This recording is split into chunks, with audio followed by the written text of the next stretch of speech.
fly. Okay, so here we are at March Air Force Base. We're going to be taking off in an F-18 Super Hornet, and there's the San Bernardino Mountains over there. So, just looking inside, there's a lot of controls I don't understand yet. There's a brightness control, there's some warning lights.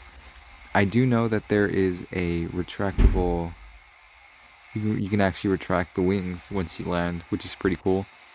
I will say that taxiing is hard with this plane, since the rudders are very joink. And then here's the parking brake.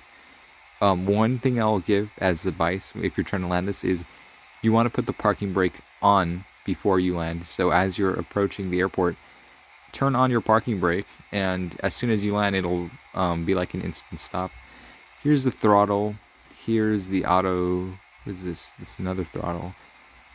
These are both throttles, I think. Here's the yoke. Obviously, you can set trim. It's probably not a good idea, to be honest, since it is a fast fighter jet and very maneuverable. So I don't think you'd need trim. There you go. I don't know how to use this console, but yeah, so let's begin. So let's increase the power. Let's hold A. Let's get right aligned. Now, the thing with this jet is that as soon as you pick up the intercom voice, the AI voice is immediately telling you to pull up, and I'm not sure what I'm doing wrong that's making it do that, but I mean, it does that. So let me demonstrate. Like that, even though it's a perfect rate of ascension. So we're gonna just stay here. We're gonna follow this airport all the way through, and let's look at the beautiful scenery. Look at that. There's the cemetery, the Veteran Cemetery, I think that's the, I forget its name. And then there's Moreno Valley, and then I forget the name. One of these blue mountains are, I'm pretty sure these are the San Bernardino Mountains right in front of us, and I'm not sure what these other mountains are called, but yeah, beautiful, beautiful place. This is obviously California in the March and February months because it's unusually green for most of the year, but yeah, so let's try to find Ontario Airport. So we have the actual river that's in Riverside.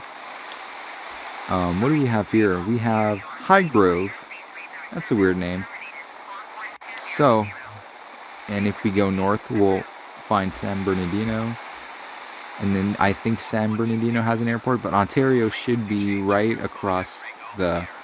And there we have it, the Ontario International. So let's go for our approach. Nice and easy, nice and easy. And like I said, this is a guide for very amateur flight simulator players. Because I know lots of guides on the internet for like landing in different jets and such, like really focus on the really hard technical aspect and bank and like A to C, but this I'm going to show you. So what you want to do is, this is a fast jet, so you need to bleed off speed right before. So what you want to do is, how many miles are we? Alright, what you want to do is around 10 nautical miles, come behind and slow down completely. Very completely. Look at the throttle. We can see the throttle's like just a tip is left on the back. Just enough to power us through flight so we don't drop like a rock, but not enough that we're at a constant that we can climb. And you want to align it. You just want to align it right here. And like I said with the parking brake, you want to turn that on. So let's go to the parking brake. And you want to do this quickly because the autopilot will turn on. Let's regain control. So parking brake is on. Our wheels are out. And we're going to try to make this as smooth as landing as possible. But one thing to keep in mind is that if you haven't bled off enough speed, what you want to do is actually turn off the engine right as you're about to land. So it's risky because if you turn off your engine and you still have speed because you were going, what is it, like inexplicably fast, then you will drop like a rock or overshoot and crash into something and die. But I'd say that's a very last case scenario. It's very risky. So our flaps are down and these come down automatically, I'm pretty sure. And let's increase our speed because we are going to fall into these warehouses if we're any slower. You want to keep your airspeed below 200. Remember, these things are fast jets, so even the slightest increase of the throttle will send you like across the map. So very slow, very slow. We want to keep it slow. Our airspeed is slowly deteriorating. Our angle attack, it's not good. It's 3. So let's make it, let's inch closer down. Let's inch closer down. Alright, hold B. Just hold B, inch closer down. If you start hearing the stall and you're not above the airfield, like directly above the runway, you'll want to increase. You want to hold A. And we're going slow. We're going slow. We're probably going to make this have a high confidence interval.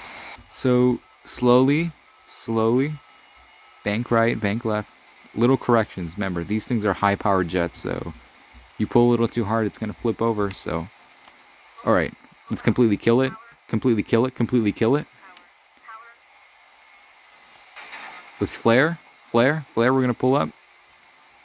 And there we go. We have safely landed at an airport with the F-18 Hornet using only the simple console controls and no difficult ATC or any of these weird buttons on the side. And there we go. So we landed successfully. It's pretty cool. And now that we've landed, one thing I'd like to show is that you can actually do this. You see this little button here? Let's click it. And look at that, beautiful, beautiful, the Hornet's wings come up. So yeah, if you like this video, please like and tell me what other things you'd like me to do on Flight Simulator with the simple controls, or if you have any questions, and I'd be happy to answer them. So yeah, see you guys.